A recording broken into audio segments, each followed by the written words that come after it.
Hi, Trubies. My name is True, and you are now tuned in to a Trubies Guide podcast.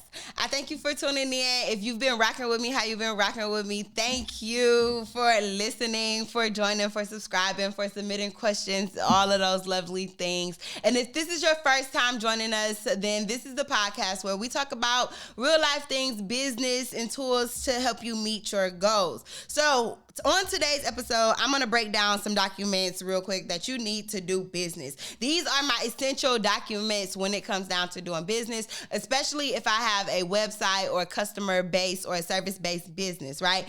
Privacy policy. What is it that I can share? What can't I share? What is it that I'm going to share, that I need to share, that I'm required to share? What can't you share? You know, those are all things that your client needs to know. Whether they read it or not, there needs to be some source of agreement or some way that they are signing off on it. Sometimes on an e-commerce business, like you will put in your privacy policy that by purchasing a service or product, that means that we're assuming that you have read the privacy policy or you are agreeing to the privacy policy, something of that nature. I am not a lawyer, so I cannot give you a specific privacy policy. I can share the template that I have used, but you have to use it at your own discretion, right?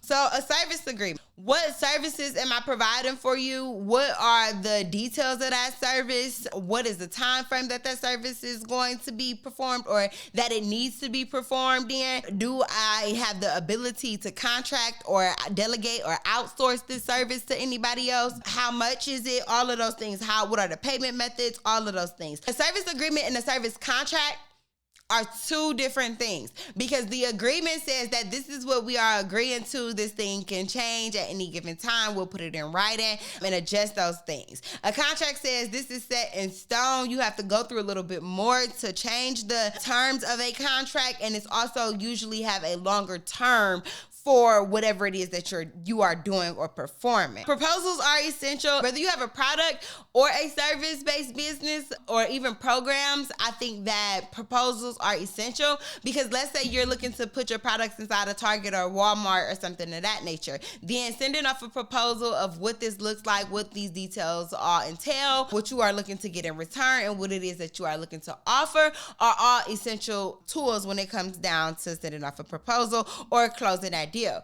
And you have to remember, like, there's a sweet spot in between closing the deal and like finding your tribe of who it is that you are looking to sell to or do business with. But that's a whole nother story, so we'll dive into that another time. What other things do I want to give you guys? You know, you should be working off of a campaign or a strategy, and I cannot stress that enough. So we are going to be doing some strategy calls and some strategy sessions. You'll have to be following us on Instagram. Make sure that you follow us, click the link, follow the Instagram name that's right here below in the corner, and make sure you stay tuned to see when we'll be doing those strategy sessions and strategy calls.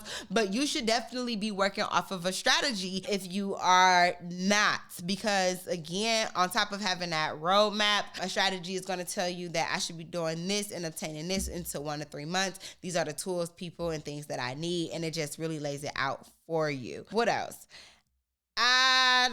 You definitely know that you should be having your articles of incorporations. Nobody should be doing business as a sole proprietor out there anymore. Again, I am not a tax professional or lawyer or any of those things, so I cannot tell you what you should create. However, I can tell you what some of your options are. And when you are operating as a sole proprietor, you are out there operating as yourself. So if you provide a service or someone uses one of your products and something goes wrong, let's say that car that's in your name, that house that's in your name, all of those things, it can become theirs swiftly, right? And so we don't want those things, which is why we create some liability or some cushion or protection for ourselves. And the way we do that is by creating things like LLCs, corporations, whether it's an S Corp or a C Corp, and so forth. And so to do any of those things is very, very simple. We're here in the state of Ohio, right? So for us, you would just go to ohio.gov. You would go in there, look at the business search.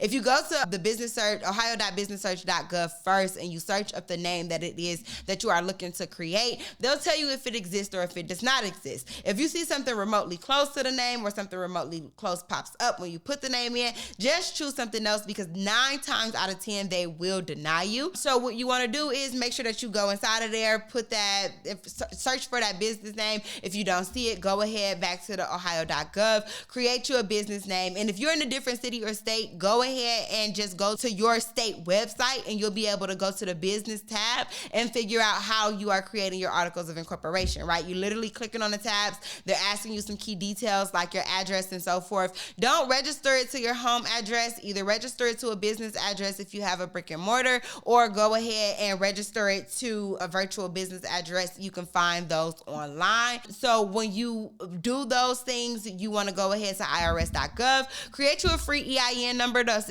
absolutely free. In the state of Ohio, it's $99 to create your articles of incorporation. Your EIN is free. Check on your state website. It'll tell you how much it is when you apply for it. Once you have those 2 things, you want to get you a business bank account. You will need those 2 documents that I just labeled in order to even open up your business bank account. Once you do those things and you have those other agreements in place that I just talked about, that opens the door for so much. That opens the door for getting your Duns & Bradstreet number so you can start building your business credit. That opens the door for those getting your vehicles in your name, for using other people's money, and so much more. So those are some essential documents that we use over here and that has gotten me through a lot of different things. So use memorandum of understandings, have been other ones that we've used. I'll share some of these templates so you can find most of these templates at trubiesguide.com. Other than that, Trubies, we are out of here. Make sure that you submit your questions by following us at trubiesguide.com